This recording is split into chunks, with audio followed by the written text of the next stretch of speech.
Hello, everyone. Scribbler Johnny checking in before we resume Crow King Mike, which is the second in the Crow Dynasty novels. Hope you like the new cover illustration. I thought the first one really was appropriate because the chess imagery is something that really ties into the plot because as Mike takes on more responsibilities as king of the Tengu courts. He has to figure out the political maneuverings of the yokai world and how heavy the crown is. But I don't know. I think this other cover is a bit more evocative as well. So that's what we'll go with for now and see where things develop and what you think. So we will now resume. Mike took Regicide to the dojo to practice. Asakeno. His name had been Asakeno. Mike was in his own world, focused on how his body moved, how it moved Regicide. Susa croaked at him, "You are not moving your feet right," and a sudden gust of wind knocked Mike down. "See? You must be stable." "Yes, Sensei," Mike replied, and stood, taking his previous position, but correcting his stance. Susa blew at him again, but his better balance held him steady. Mike swung, envisioning a sword being shattered. He ducked and whirled to his opponent's flank and chopped at his exposed neck. Down. "Try that again, but with a percussive chop, not a slice," Susa said. Mike repeated the maneuver, but changed the chop to the neck as Susa had instructed. He saw the enemy's neck break this time. "Remember, this is not a sword you wield. It is a bludgeoner and a stabber, not a cutter." Mike nodded. Mike tried to recreate the leap that he had done in his duel with Bosaburo, the Tanuki champion. He didn't. He just hopped like a stupid human. No great leap, no spiritual wings. "What gives, Sensei?" Mike asked. "You're not a complete changeling yet, King Mike. Also, you need emotional content. You are hopping. You are trying to look cool, not leaping to avoid an attack and kill your foe." Mike nodded. He imagined hulking Bosaburo swinging his iron-bound Tetsubo at his head and leaping to avoid it. He hit his head on the ceiling like a stupid human. "Did you forget that was there, idiot?" Susa croaked. Mike belly flopped to the tatami mats. "Gods, why did you punish me with this student? Was I a lawyer in a previous life?" Susa griped. "Never forget where you are. Your environment is as important as your body." Susa kicked him in the butt. "Get up, King Mike, you're fine." He was able to get up. "Cookies!" Kurama called out. "No cookies for you until you do 70 push-ups," Susa said. 70? Easy. Mike grinned, taking position, and then Susa sat on his shoulders. Oof. Sweaty and tired, Mike walked to the dining room, wiping himself with a towel. Kurama held up a plate of gooey chocolate chip cookies.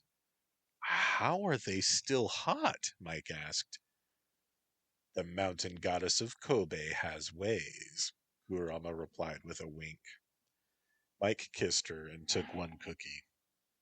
It was perfect. He told her so. She grinned. "Well, it is to be expected. I am exceptional. I did have an excellent teacher," she added. She set down the plate, and Ryan set down a tall glass of milk. Yes, you know what I like, Mike cheered. Ryan winked as Mike dunked the remains of his cookie into the cold milk. Bliss is your lovely wife making fresh cookies and smiling as you enjoy them.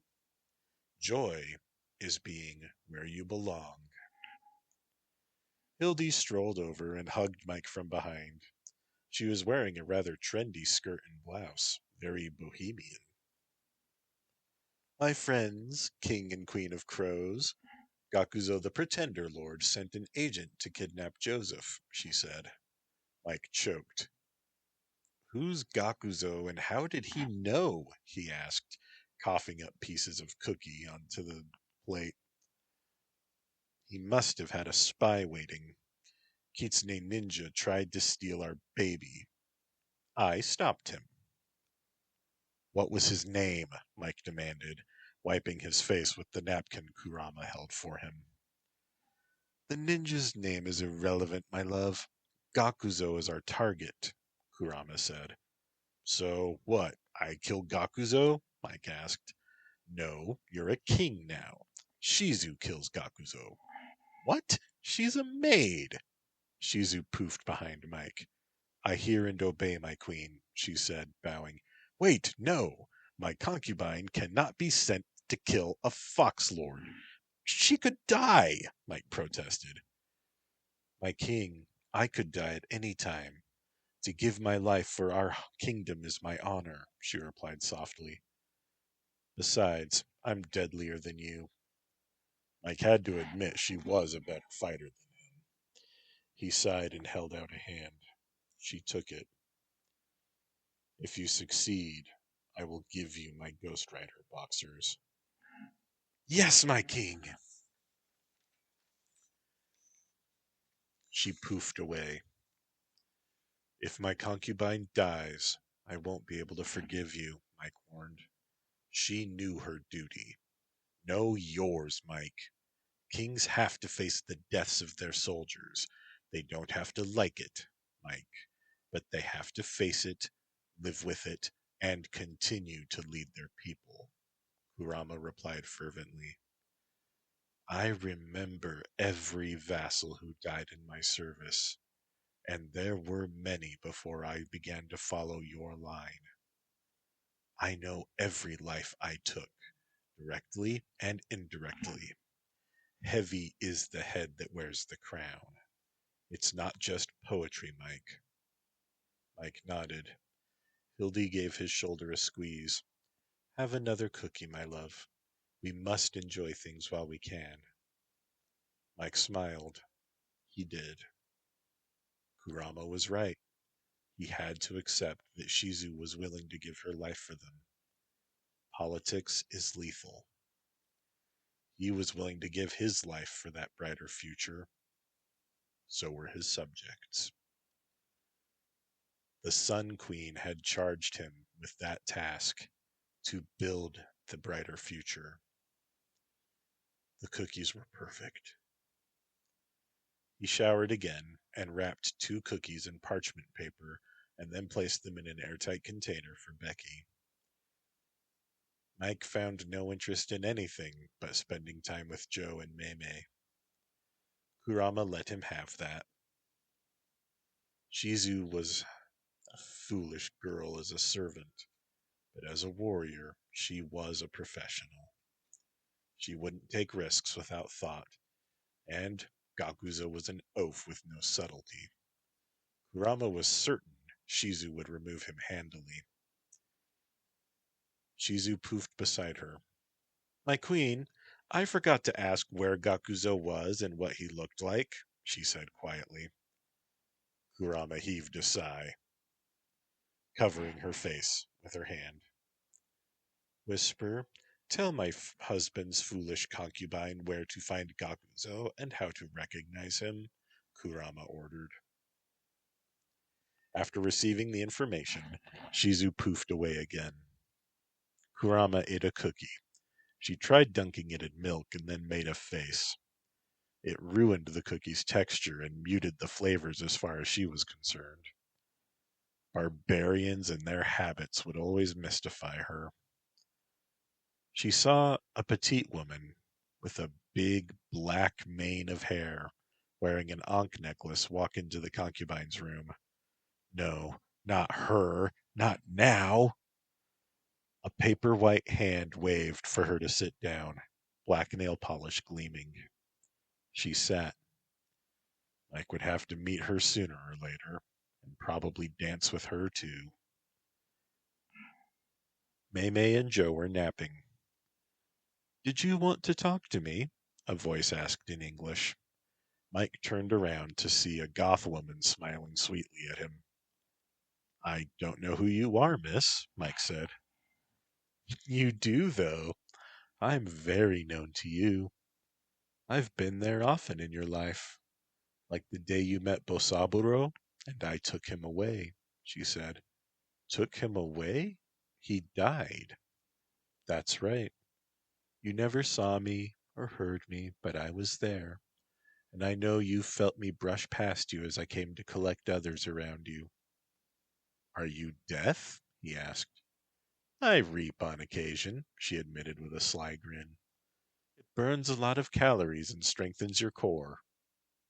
"I don't remember saying I wanted to see you," Mike said, smiling at her humor. "Well, crows are dear to me, and owls.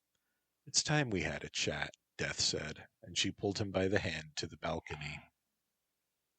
Rather than open the sliding door, she pulled him through the glass behind her. "I hate that. I'll never get used to it," Mike said. "Do you blame me for your losses?" Death asked. "No," Mike replied. "You just do your job, I guess." "I do," she agreed. "I love you. Keep your pants on, big guy.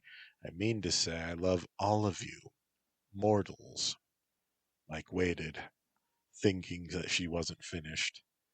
"I walk among you, and you don't see me until the end. Some of you smile, some of you scream, some of you yell at me. I just do my job. Life is a gift, Mike." She smiled at him. "You never know how much you mean to others." "I'm pretty sure I know. It's part of where I am." "You tell people how much they mean to you because you know what it's like to be utterly solitary and feel worthless," Death said.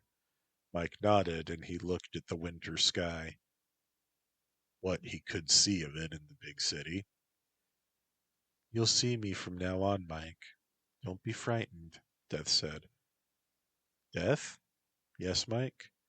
"Do you work alone?" "Not really. I have associates. The Morrigan, Anubis, Charon, Hades, Hela, you know." "Do you have a real name?" he asked. "Death is a real name. It's the realest name of all." She put on a black silk top hat with a ribbon hanging down the back. "Good talk, Mike," she said, and jumped over the edge, vanishing into the stream of pedestrians below. Kurama opened the door to join him. "Not what you expected, is she?" Kurama asked. "No, she's cute," Mike said. "She's great at charades."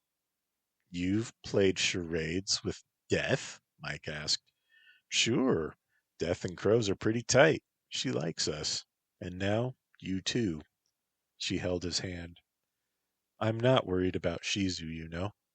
She's got the skills to get home again." Kurama assured him, and Mike nodded. "I still worry. Her Tenjutsu is good. Believe in her." "She has sex fantasies about Colonel Sanders," Mike replied. Kurama burst into laughter, holding her stomach. "Really?" she asked, gasping for breath. "She seduces him to change his mind about making Kentucky Fried Crow," Mike added. His voice was quite deadpan. "Oh, you know how to pick them. An infantile panda bodyguard and an insane Tengu maid.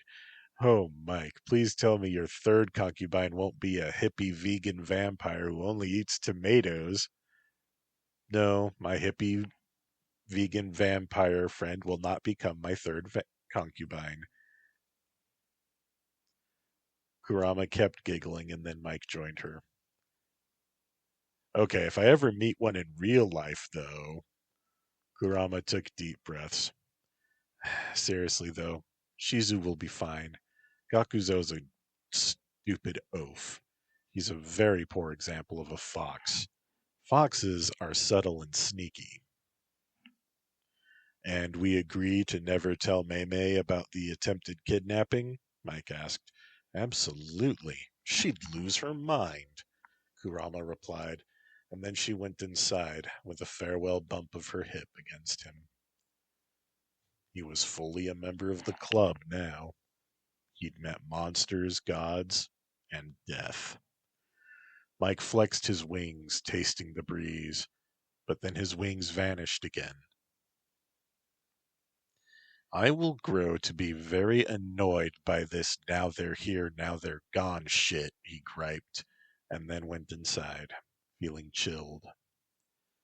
Mike sent a text message to Lilia. Miss you, Lily. Miss you too, bud. You can visit, maybe? How about next Sunday? Happy to.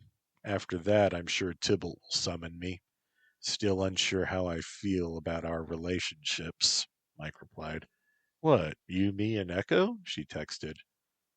No, I love you, bud. I mean, me, Tybalt, and Sylvia. He goes both ways, so be sure he knows how you feel.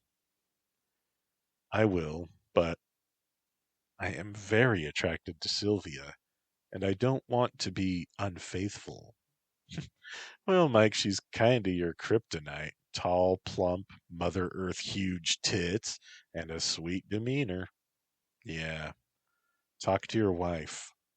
I will. Thanks, bud. Love you. Lilia replied with a heart emoji. Kurama? He asked. Bedroom, she replied. Mike joined her and closed the door. She was brushing Whisper's hair, and his heart melted. What is it, darling? Kurama asked. Shut up a minute while I adore you. She shrugged and resumed brushing. Whisper gave him a wink. Mike is preparing for his training, and he wants to know if you'll get mad if he boinks Sylvia, Whisper said. Kurama looked at him. Is she right? Mike nodded. Mike, I practically insist. I love Sylvia. I want you to love her too. Can you comfortably admit you're in love with her? Mike asked. Yes, Mike, but we're both married to great guys and we're both queens. I can love her long distance style. So, if I fall in love with her, you will, Whisper interrupted. Never yell at Whisper. It's okay? Mike asked. Mike, I'm not a jealous face biter anymore. For the God's sakes, I'm insisting you have a child with the woman who poisoned you with her pussy. If you knock Sylvie up too, we'll have even more permanent allies. The game we play is a very risky one, but that brighter future demands loyalty and fellowship. Your dick is but one of our weapons, Kurama explained. A very good one, too, Whisper said, smiling. Mike was immune to their teasing by this point. Your loving, honest heart is our greatest strength, Mike. Kurama faced him. But no Naga, she said firmly. No Nagas, Mike agreed. Except for a very good reason, not just to experiment, though, Whisper said. Right, Kurama agreed. A very good reason. Like to save some eggs or learn new magic. I don't think any reason is a good reason, Mike said. Kurama smiled at him. Last guy to fuck a Naga in this household got his eyes eaten and died, Mike added. Kurama frowned. Roy was twisted and evil, Kurama said. Did he start that way? Mike demanded. No. He seemed decent at first. Living with yokai brought out the monster he kept hidden, Kurama said. Mike nodded. He understood the battle against the darkness very well. He wondered how hard it had been for him, how hard it could have been in different circumstances. We saw to it you were raised in light, with love, Whisper said. Mike nodded. Depravity tempts me too. I'm not as pure as you women want to believe. I have darkness within. Hatred, selfishness, lust. I'm no angel, Mike insisted. We believe in your goodness, Whisper insisted. Then Ryan called them to lunch. Maymay still had to sit on the floor, too big for any chairs at the table. Sousa, what's the status on a chair for Maymay? Mike asked. The craftsman said 2 more days, King Mike, Sousa replied. It has cushions? Mike asked. Yes, Mike. Mike nodded. Fushin sat at the table wearing her tiger print bathrobe. Ravenous, she said. Kurama began the meal quickly. Fushin ate like a very hungry storm goddess. Trust me, it defies description. Your monocle will fall right off if you see it. Maymay giggled. Good manners, Fushin-san, she said with a wink.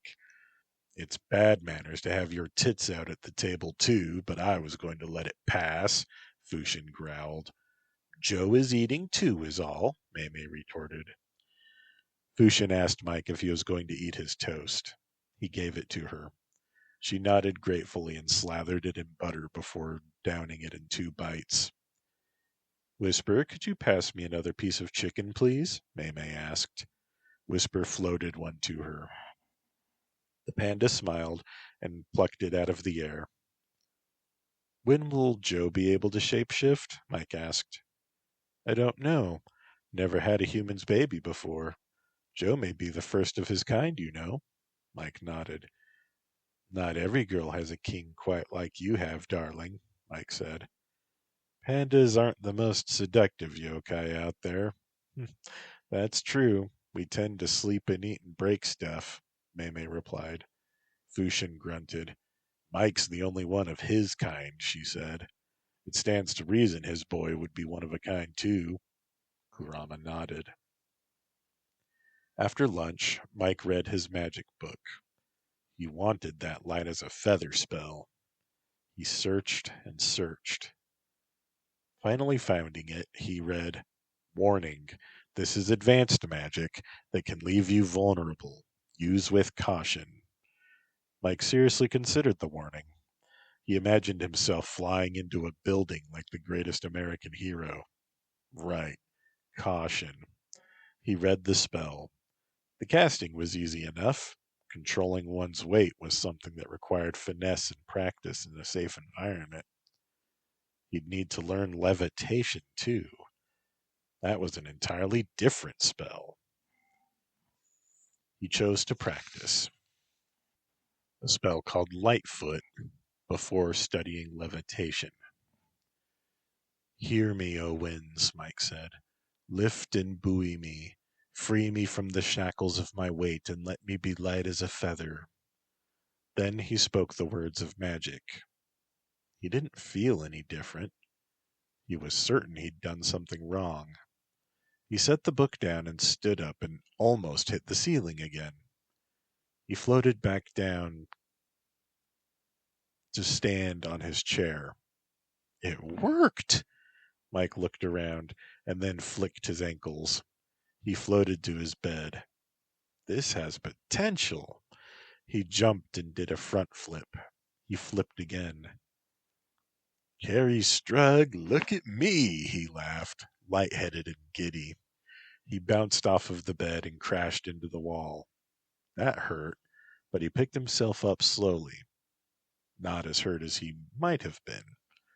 Okay, lesson learned, Mike said, and then he dismissed the spell. He felt like a success, and he worked on memorizing the words. Kurama came back to the bedroom and nodded with approval at her husband's studying. "Do you know any offensive spells yet?" she asked. "No, I've been focusing on utility." "Well, I advise you to learn combat magic. You never know when someone will challenge you to a mage duel." "They can do that?" "Well, they can instigate you to challenge them, and then they can choose a magic contest. They could choose things like single combat, riddles, poetry, art, what have you." "You mean to tell me that I could have had a dance-off against Bosaburo? Why did no one tell me?" Mike demanded. "We assumed you knew. I apologize." "This changes everything. Do you realize I might never have to kill another person?" "Mike, that's only if you get to choose, and only if someone doesn't just attack you. It's best to be well-rounded." "Yes, you're right." Mike looked for combat magic. A spell to remove the oxygen from an area. That was just nasty. So he studied that. It required finger weaving in addition to power words. That meant an experienced opponent could recognize the spell. He needed to be able to cast it quickly then, while moving maybe. Easy as pie, right? Pie is actually a complex process. Don't be fooled. He practiced and practiced until dinner. He hurried to make himself presentable for dinner. Kurama had been writing as he studied, and it was comforting to him to have her near. He hadn't spent the whole day at home in recent memory.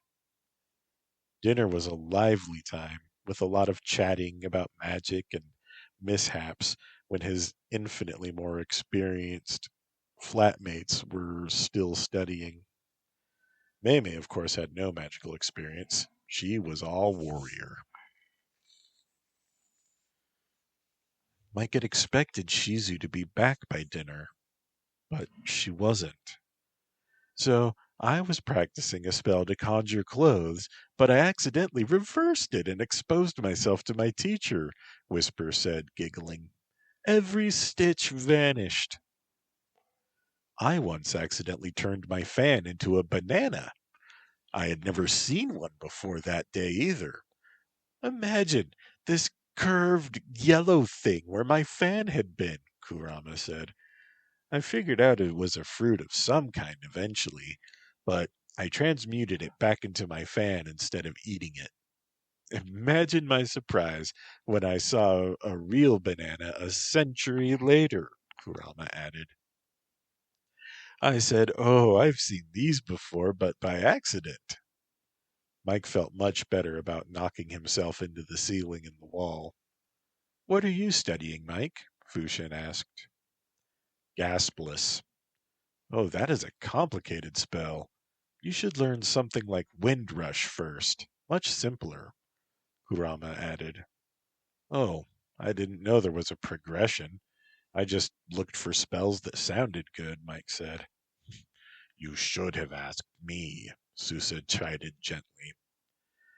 "Better, I should have guided you more instead of letting you set your own course of study."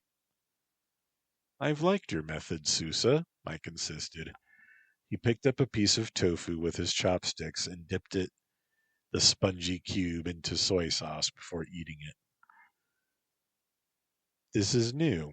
I'll prepare myself accordingly," Mike said. "I'm here to teach you, King Mike," Susa affirmed.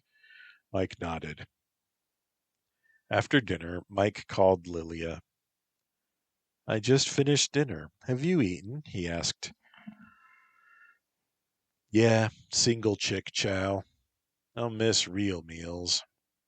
But I have some Rusalka who hang around, coming and going, a naiad or two who live here pretty much full time, so I'm not lonely. I have to go to work tonight, but I love you," she said, and ended the call. Mike felt stung. That felt like a brush off. Was she going fully lesbian again with so many women around?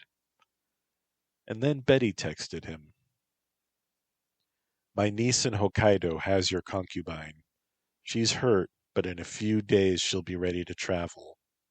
Well, weeks more likely. Wanted you to know." Mike cursed himself, and then he relaxed. Shizu was alive, and that's what mattered. "Kurama, how soon can I get to Hokkaido?" Mike asked, as he thanked Betty. "You don't. You stay here, and you impregnate Betty, and you go to Tybalt's house," Kurama shouted, storming over to him. "Shizu is hurt and being tended by Tanuki. Answer my question," Mike retorted. "I can have you flown there in 18 hours, Kurama said. "That sounds a bit long." "Take it or try to find a flight to Japan then. And then get a flight to Hokkaido. Or a bullet train, maybe. See how fun that is," she argued. "Hokkaido ain't exactly St. Louis." Mike nodded. "I'll trust the Tanuki to take good care of her," Mike said. "Prudent. Now prepare for bath time." "I'm the king now," Mike said. "Exactly," Kurama said with a grin. "I don't understand. Am I still expected to do the service?" "It's not required anymore. You aren't a servant." "Okay," Mike said. "So therefore," he waved for her to proceed, "the girls and I have a treat for you. See you in the bath in 5 minutes." Mike walked to check on Joe and Mei Mei. His Chinese concubine was changing Joe's diaper. "Newborns poop more than anything," she complained. He kissed her on the cheek. With his diaper clean, she took panda shape and cuddled her baby. He was asleep in seconds. Mike knew the power of Mei Mei cuddles intimately. She lay there on the floor, rocking on her back. Mike petted her belly. "Go get your bath treat, Mike. Don't keep the girls waiting," she said gently. He kissed her nose and went to the big bathroom. He saw the huge tub was already full of steaming water, and he was alone in the bathroom. He shrugged and stripped. He heard a muffled giggle. He looked around, but he saw no one. He decided to play it out, whatever the game was, and climbed gingerly into the bath. He let out a sigh as the hot water eased his tension and worry. Another giggle. Then various items on the counter transformed into Kurama, Whisper, and Fushin, who sat on the counter with their legs crossed, nude and grinning. "Evening, ladies," Mike said. "The water's fine."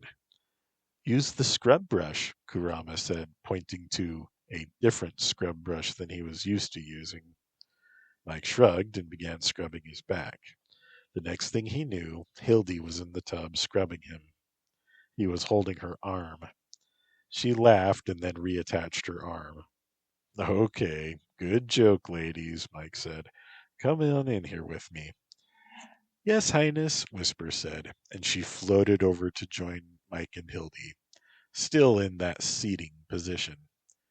It wasn't much of a bath, more of a love fest, but Mike didn't mind. 3 lovely women kissing you at once is such a wonderful experience. I suggest everyone try it. Fushin had to leave for work. "Sorry, babe. A storm goddess's work is never done," she said, and then she poofed away. "Mine," said Kurama, who quickly took Fushin's place on Mike's lap. He fell into a state of mindless bliss, and all of his troubles forgotten. "I think we'll leave them to it. What do you say?" The next day, Betako texted Mike to let him know that Shizu had reported mission accomplished, but she would say no more. Mike replied to tell Shizu that he was proud. "No sex today for Mike. He needs to knock up a raccoon who fell in love with him," Kurama declared at breakfast. Mike said nothing, but Didn't feel like it was very classy to discuss that topic at breakfast. Crows. Mike stood on the balcony, leaning on the rail, watching the sky and wishing he could see the sun. A crow settled near him. "Hello," Mike said, smiling. The crow replied, "Oh, don't mind me, Highness. I'm just a lookout. Make sure nobody feels clever, eh? Please don't distract me." Mike shut up and he looked around. Did he have enemies? Wouldn't Kurama tell him if he did? She might not at that. "Well, I'd like some company," Mike said after a few minutes of silence. Then a pigeon landed nearby. "Shove off, you!" the crow croaked. "This is crow country." Mike raised a hand to silence his lookout. "It's all right, pigeon. You have yourself a rest," Mike said. "Thank you, your highness," the pigeon replied in a smooth contralto, and then took human shape, with wings. She was as small as a tengu. He was astounded by her elegant clothes and beauty. "Are you really a pigeon?" Mike asked. "Sure she is. It's just glamour, King Mike. Blink and you'll see reality," the crow lookout replied. Mike blinked and the glamour vanished. "You couldn't just let me be," the pigeon complained, as she was now scrawny and covered in soot. "You poor thing, are you hungry?" Mike asked. She nodded. "Not to be telling you your business, King, but if you feed her, she'll bring her whole family over," the lookout cautioned. "What's the trouble there? If I have a hungry person on my balcony and I have food, I'm no kind of king if I don't feed them. She's just a pigeon, my king, and you're just a crow, but I'd be grateful if someone fed you when you were hungry," Mike said, and he grabbed some toast and milk from the kitchen. He gave a cup of milk and toast to the pigeon yokai. She bowed and ate daintily. The crow scoffed and flew away to be replaced by another crow and a tengu. The tengu took human shape. She was the prettiest tengu he'd ever seen. "Your Highness, if you want a sweet thing, I'll be glad to do it. You don't need a pigeon." Mike shook his head. "I'm feeding her because feeding a hungry person is the right thing to do, not because I want her." The tengu nodded. "As you wish, King Mike. My name is Sumire if you ever want me." "You are the prettiest tengu I ever saw," Mike admitted, which truly did not mean a whole lot, tengu not being noted for their looks. She smiled and demurred. "With both of your concubines unavailable," she said. "No, thank you," Mike said, and then he waved her off. She transformed into tengu form and began watching with the crow. "Thank you, generous king," the pigeon said, and handed the cup back to him. "What's your name?" Mike asked. "Rain Gutter, your highness." Mike blinked. "Pigeons." He nodded. "Pleased to meet you, Rain Gutter. I'm Mike Marshall." She bowed low. "Be well, Rain Gutter," Mike said in farewell. He went back inside, and he did not see the murder of crows descend upon the helpless pigeon. There was no trace of her when they were done. Kurama saw, though. She nodded fiercely. Pigeons had no place near her home, taking advantage of her king's generosity. That was a quick trip to an army of beggars doing nothing to earn their keep. Mike really was too good. Somebody had to harden him up a bit. The army was supposed to have done that. She should have made him a Marine instead. Oh well. She texted Tybalt about it. He'd know what to do. Sylvie, though, she'd sweeten him even more. Kurama could not stop her smile as she thought of the cow. She thought of that brighter future Mike dreamed of. Maybe his way was best. She mentally commanded her sentinels to stop attacking pigeons. She would do things her king's way for once. Kurama, I want to establish a kitchen to feed hungry yokai and animals in our territory. We can surely afford it, and the gratitude of the hungry will be its own reward. We will have even more allies, Mike declared. As you wish, my king, she agreed sweetly. What, no argument? He asked. No, I see the value in this plan. You are wise. Mike kissed her. Thank you, he said. You are the king of crow and raven and rook, she said, still pronouncing the word so that it rhymed with root. Yes, but you are my queen and my equal. She touched his chin. I enjoy letting you have some of the responsibility. It's giving me time to write. Mike grinned. To make amends for Raingutter's death, Sumire delivered a banquet to the nearest group of pigeons, wearing her finest clothes on the filthy rooftop. Her wooden geta kept her well above the filth, however. The food was so plentiful that Raingutter's clan forgave the Tengu courts utterly.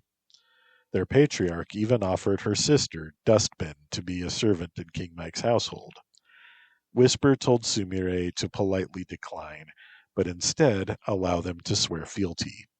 They did, with gusto, and became the staff for the first kitchen. Kurama had not been the only princess, but she had been one of the wealthiest.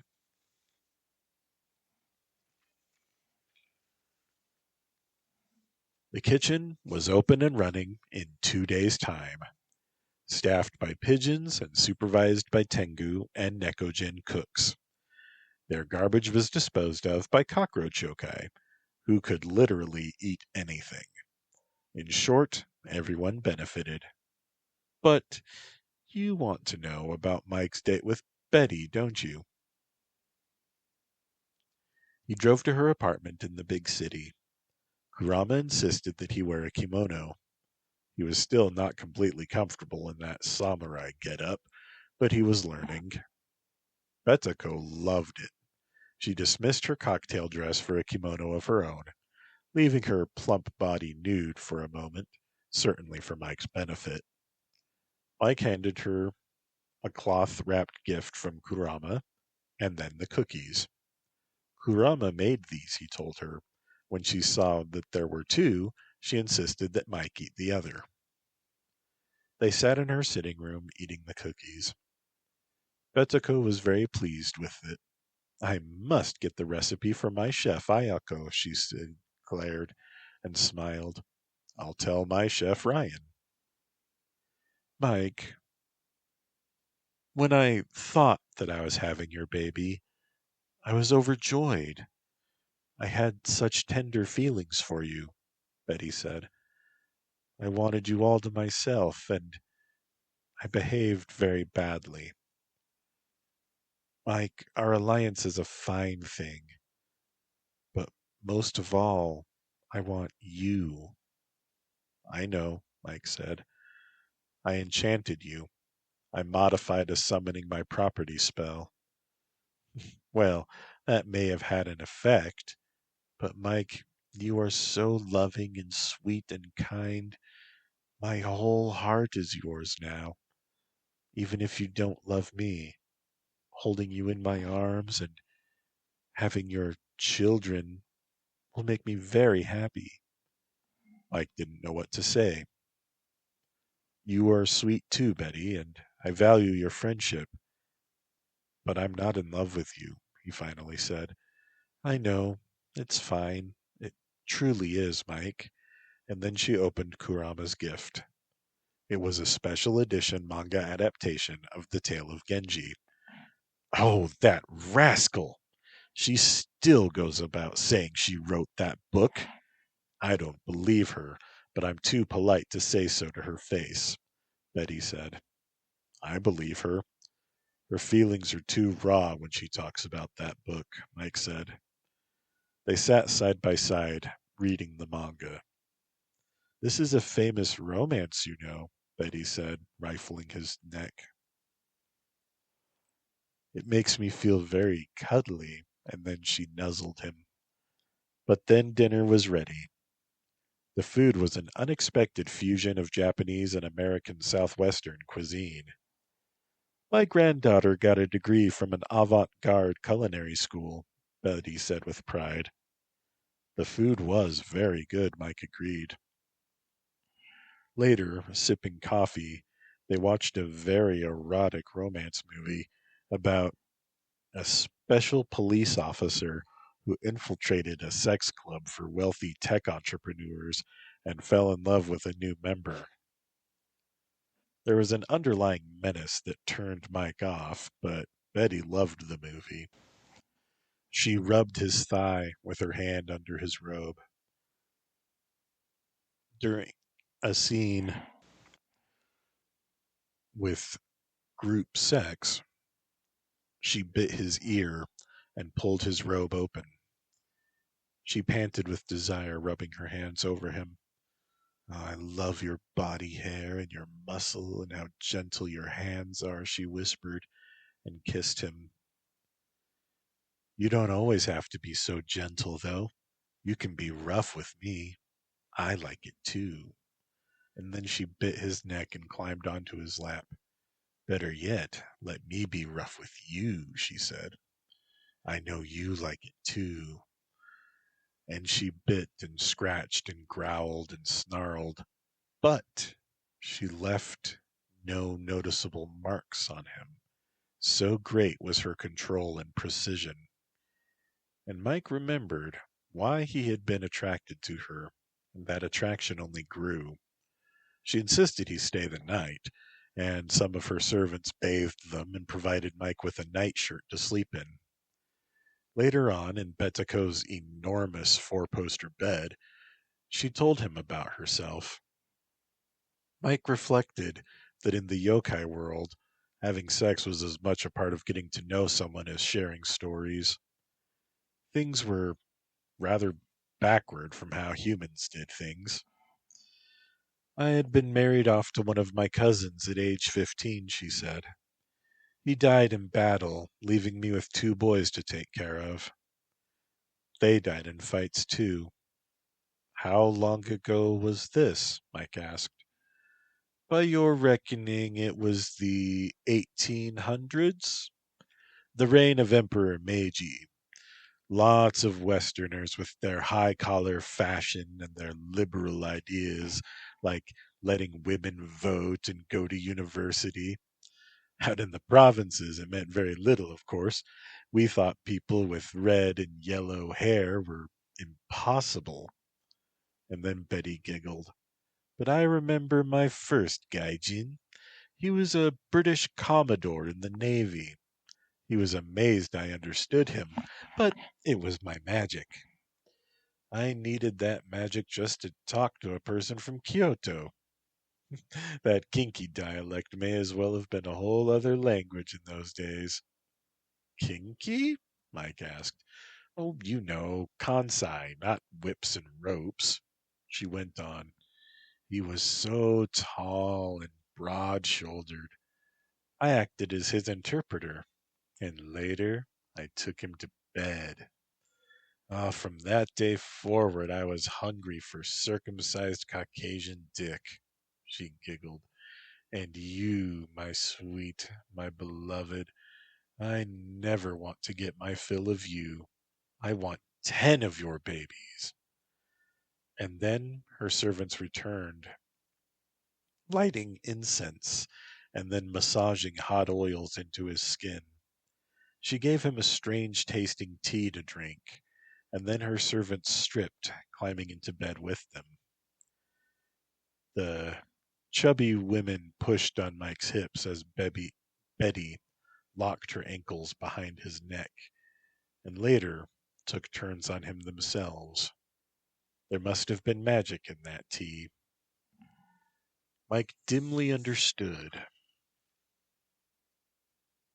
that Betty must not have intended to have all 10 babies herself. And he also thought about he had never agreed to such an arrangement, but he could not stop himself. There were eager women everywhere he looked, and they wanted him.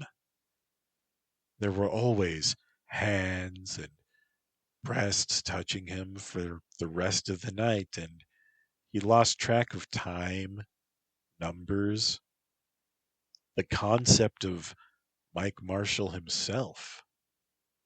He was given more tea, and more of that magnificently pleasant incense was burning. And soon he was fed the most delicious food. Then he slept. He was surrounded by women who had no greater joy than touching and being touched by the Crow King. When he woke, he was fed by hand again by his sweet, plump bed servants, who encouraged every bite and every sip of tea as if he were fulfilling their life's dreams by allowing them to feed him. And then Betty was offering him a gooey sweet with syrup dripping. It dripped onto her skin. Mike ate it. He'd never had it before. Betty, love, what was that? He asked. A doughnut soaked in opium syrup, she replied, as she licked the syrup from her skin. Wait, opium is bad, I thought, he said fuzzily. It can be, but you trust Betty who loves you. I won't get you into trouble. And suddenly the world was filled with lights. Lights coming from everything. That's not the only opium, is it? He asked. His tongue was thick. The incense, too. Trust Betty, she said, and giggled, using her girlish voice. You've been a very good boy, Mike. Betty and her friends have more surprises for you. And he knew he'd been drugged, but the drug made him last longer. And it also changed the world into some sort of waking dream. One of the women even took tanuki shape to rub her fur against his skin, and the sensation was both acute and intense. And through it all, she kept rubbing her fur on his back, his legs, his face, and she was atop him for her own turn, not bothering to change into human shape again, and he didn't mind at all. 3 days passed. He woke up to the sound of Kurama arguing with Betty. He was supposed to begin his training, Kurama shouted. I made good use of his time. He's learned very much, haven't you, Mike? Betty caressed his cheek. He sleepily tried to kiss her hand. I'm a good boy. Rama, come give me kisses, he said. He's drugged. Betty, what did you give him? Just opium. Relax. It's clean, and it's not at full purity strength either. I know what I'm doing. I learned in Shanghai, Betty assured her. Come to bed. You'll feel much better, Mike said, reaching for his wife. Betty kissed Kurama and then pushed her into Mike's arms. Kurama could not refuse him after 3 days of separation. Betty joined them.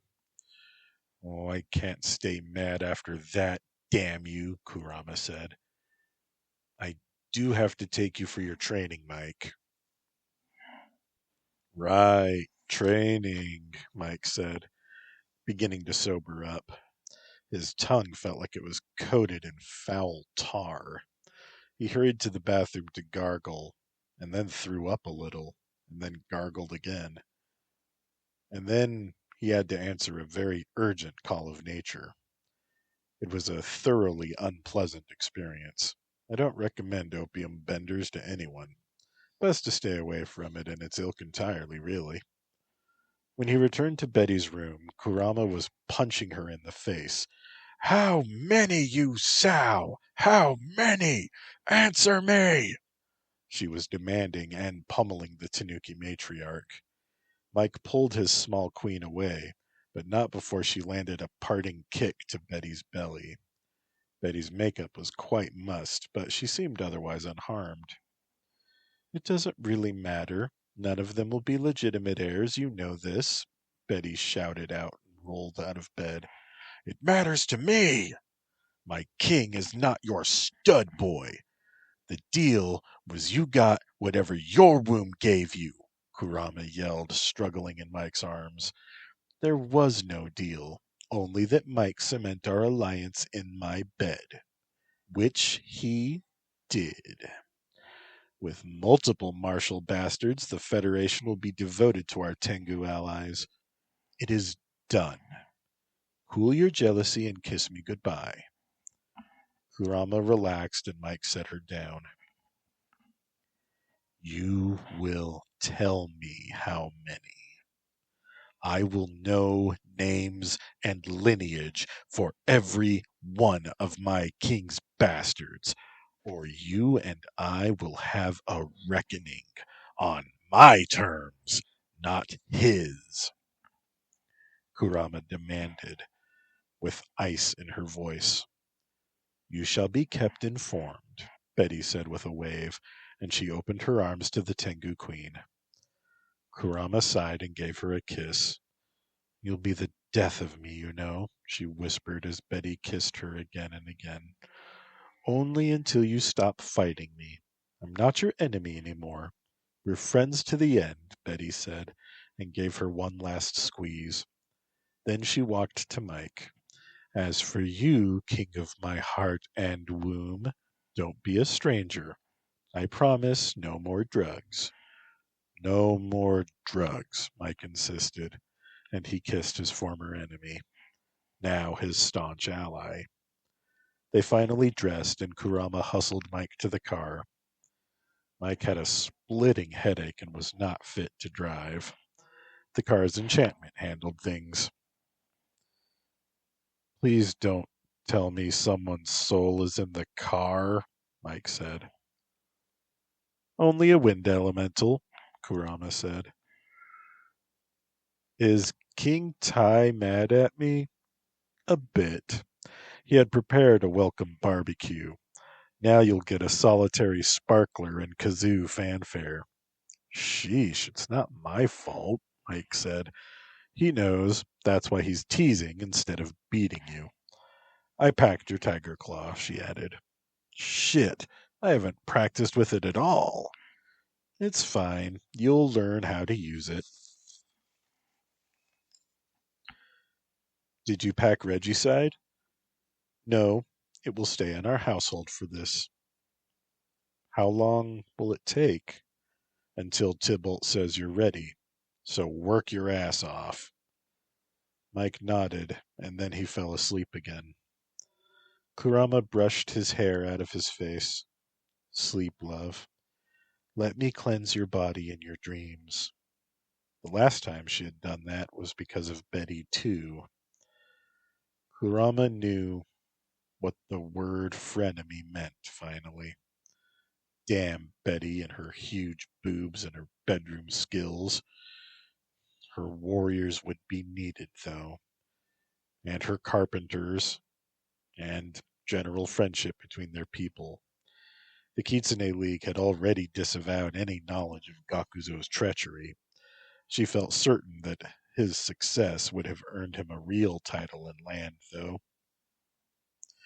The Pretender was no friend of hers, but neither had he been an enemy. They reached Tybalt's house in the suburbs. Kurama dismissed Mike's kimono and replaced it with his day-to-day black suit. She kissed him awake.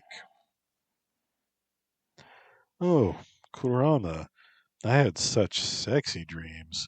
You were there, and you were good, he said, grinning. We're at Tybalt's house now.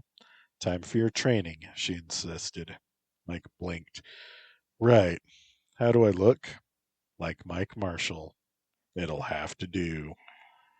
Mike climbed out and opened the door for Kurama, as always, and escorted her to Tybalt's lawn before fetching his bags. Who packed? He asked. Whisper did. She left you something to remember her by, Kurama said. And then Sylvia was lifting Kurama into a big hug. Honey Crow, I missed you so much, the tall cow yokai queen declared, and then bent to kiss the small Tengu queen after setting her back down. Mike, give me some sugar, Sylvia said, giving Mike the same treatment. Tybalt was soon behind her with a large grin. He gave Kurama an even more affectionate kiss, and he shook Mike's hand, then introduced the family and a fairly old calico cat who was near his ankles. This, my friend Crow King Mike, is Madame Borgia. She has graciously agreed to assist me in your instructions. Mike squatted. Greetings, Madame Borgia, and he extended his hand for her to sniff. Don't condescend to me, human. Just because you're a king doesn't mean I can't kick your ass, Borgia said. I was only being friendly, Mike said, frowning. I love cats. She lifted her muzzle. Of course you do. My job is to help my king make you into a warrior and to overcome the handicaps of your birth, not to play nice kitty and let you rub my back how I like it. We'll get along great, I can tell, Mike grunted, and then he stood up. Mike carried his bags. You know where the guest room is, Tybalt said, gesturing at his house. Meet us in the backyard wearing something you can sweat in. And then Tybalt shouted to Mercutio to get his ass in gear and go to school. Mike hurried to the attic.